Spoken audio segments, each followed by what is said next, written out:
Delhi high court के जज justice Yashwant Verma के घर के अंदर की पहली तस्वीर सामने आ गई है। तस्वीर में जले हुए नोट साफ दिख रहे हैं। मीडिया रिपोर्ट्स के मुताबिक ये 4-5 बोरे में अजली नोटें दिख रही हैं। दिल्ली हाईकोर्ट से जस्टिस यशवंत वर्मा के घर इतना कैश कहां से आया, इसकी जांच के लिए कमेटी गठित कर दी गई है।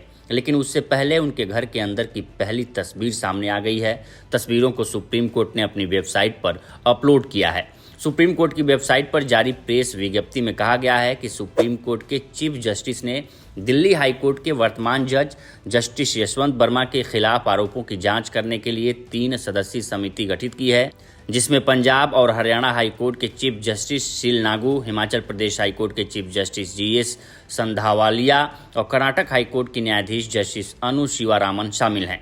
दिल्ली हाईकोर्ट के चीफ जस्टिस को फिलहाल जस्टिस यशवंत वर्मा को कोई न्यायिक कार्य न सौंपने के लिए कहा गया है। इंडिया टुडे की रिपोर्ट के मुताबिक दिल्ली हाईकोर्ट के चीफ जस्टिस की रिपोर्ट और जस्टिस वर्मा का जवाब भी सार्वजनिक कर दिया गया है।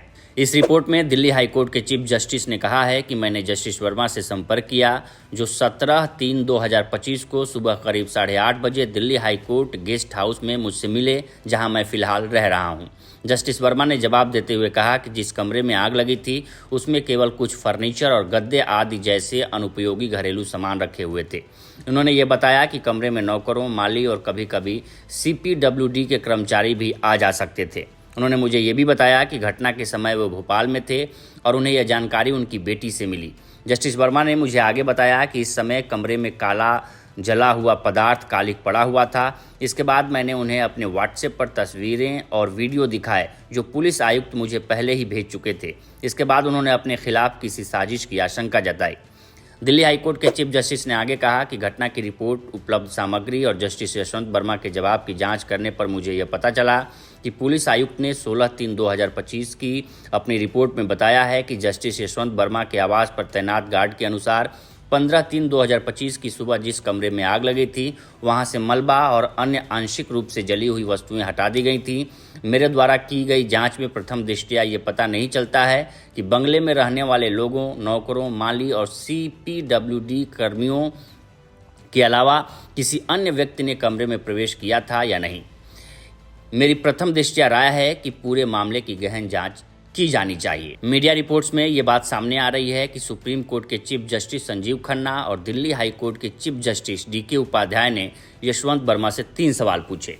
पहला सवाल, स्टोर रूम में पैसे कैसे आए थे, उस धन का स्रोत क्या था और किस प्रक्रिया से इन पैसों को 15 मार्च की सुबह हटाया गया। अपने बचाव में जस्टिस यशवंत वर्मा ने कहा कि जब आग लगी तब वे मध्य प्रदेश में थे। वे वापस दिल्ली 15 मार्च की शाम को पहुंचे। आग लगने के समय उनकी बेटी और स्टाफ घर पर मौजूद थे, लेकिन आग बुझाने के बाद उन्होंने स्टोर रूम में कैश को नहीं देखा। यशवंत वर्मा के मुताबिक उन्हें पहली बार जले हुए कैश के बारे में तब पता चला था जब दिल्ली हाई कोर्ट के चीफ जस्टिस ने उन्हें वीडियो दिखाया था। उन्होंने कहा कि उन्होंने या उनके परिवार वालों ने आज तक उस स्टोर रूम में कैश नहीं रखा और जिस कैश का जिक्र किया जा रहा है वो उनका नहीं है। उन्होंने अपने जवाब में लिखा है, ये कहना कि कोई एक ऐसे कमरे में कैश रखेगा जो खुले में है और जहां कोई भी घुस सकता है, ये बिल्कुल अविश्वसनीय है। उन्होंने कहा कि वो कैश केवल बैंक से निकालते हैं और उनके पास सारे लेन देन के कागजात हैं। यशवंत वर्मा के मुताबिक उनका स्टोर रूम उनके रहने वाली जगह से बिल्कुल अलग है और उनके घर और स्टोर रूम के बीच एक दीवार भी है। उन्होंने आगे कहा कि उन्हें यह कथित कैश दिखाया या सौंपा नहीं गया। उन्होंने अपने स्टाफ से भी पूछताछ की और उन्होंने भी कहा कि स्टोर रूम से कोई कैश हटाया नहीं गया है। उनका कहना है कि ये पूरा मामला उनके खिलाफ एक साजिश है। उन्होंने कहा कि इस पूरे हादसे ने मेरी प्रतिष्ठा को बर्बाद कर दिया है, जो मैंने 1 दशक से ज़्यादा हाईकोर्ट का जज रहकर बनाई थी। साथ ही ये भी कहा कि आज तक उन पर कोई भी आरोप नहीं लगे हैं और अगर जस्टिस DK उपाध्याय चाहें तो उनके न्यायिक कार्यकाल की जाँच कर सकते हैं। ऐसे में अब सवाल है कि अब आगे क्या।